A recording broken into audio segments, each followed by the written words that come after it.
inmates. I'm sorry, incarcerated individuals. 4 incarcerated individuals call you over to a cell and want you to come in. To look inside is something underneath a bunk. What do?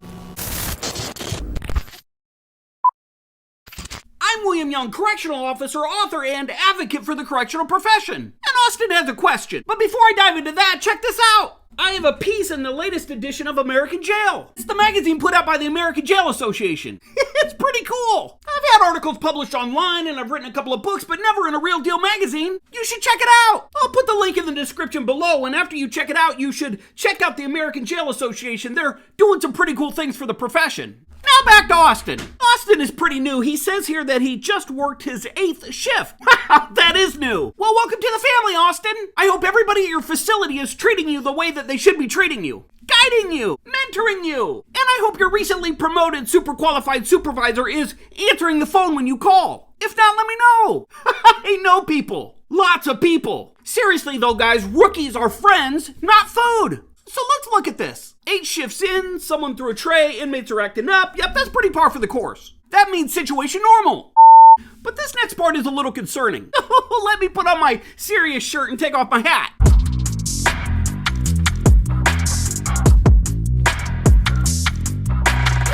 There, I have on a polo. I'm like a real trainer now.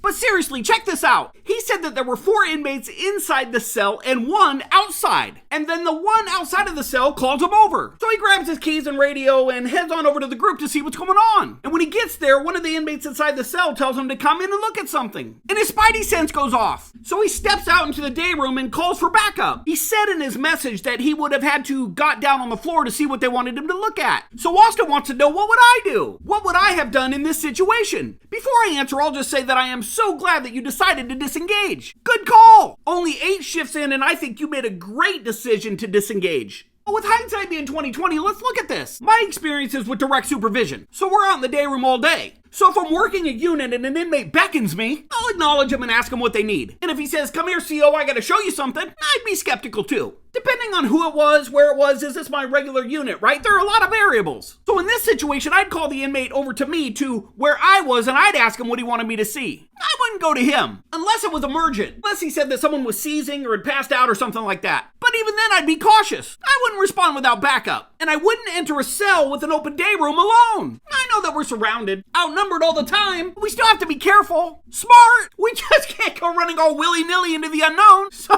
4 guys in a cell? Nope. Not even getting close. It could be a setup. Check out this news clip from a couple of years ago. Evening, an MDC officer who thought he was going to check on a fight walked into a fight for his life. Video shows that corrections officer fending off 4 inmates who were trying to beat him up and take his radio to keep him from calling for help. News 13's Chris McKee has that video. Chris? Dina, just this all happened in an MDC cell block around Thanksgiving. Union leaders tell us this corrections officer could have been killed, but managed to escape okay. He did what he had to do to stay alive. He was the only guard in a pod full of inmates and managed to escape the grasp of 4 guys hell-bent on trying to keep him down. I have no doubt if they got a hold of him, they would have probably killed him. That's MDC Union President Joseph Truhecki's take on what corrections officer Edward Downing escaped from in November, a fistfight and near beatdown that's left 6 inmates facing charges. In this case, they were unhappy because he was new and he was doing his job to the letter, and they were unhappy. Officer Downing was the supervisor inside an MDC pod in November when 2 inmates asked the guard to open a cell door to give another inmate some soup. After letting them in, Downing left his post to go check out what he thought was a fight inside that cell. When he arrived at the cell, another inmate attacked him. MDC says Jose Estrada threw that first punch, then tried to yank the officer's radio from his hip to keep him from calling for help. Several inmates came from behind him to also attack him. The corrections officer then had to run the gauntlet to get through that group of inmates, all of whom were throwing punches. They wanted to assault an officer that day. Officer Downing managed to escape with just some minor injuries, including some bruising to his face. Truhecki hopes the guys responsible are held accountable. We have to hold these people to task. And when they know they're not going to be held accountable, it emboldens them to act in those ways. The union believes that the inmates likely staged that fight in order to lure the officer up to that cell.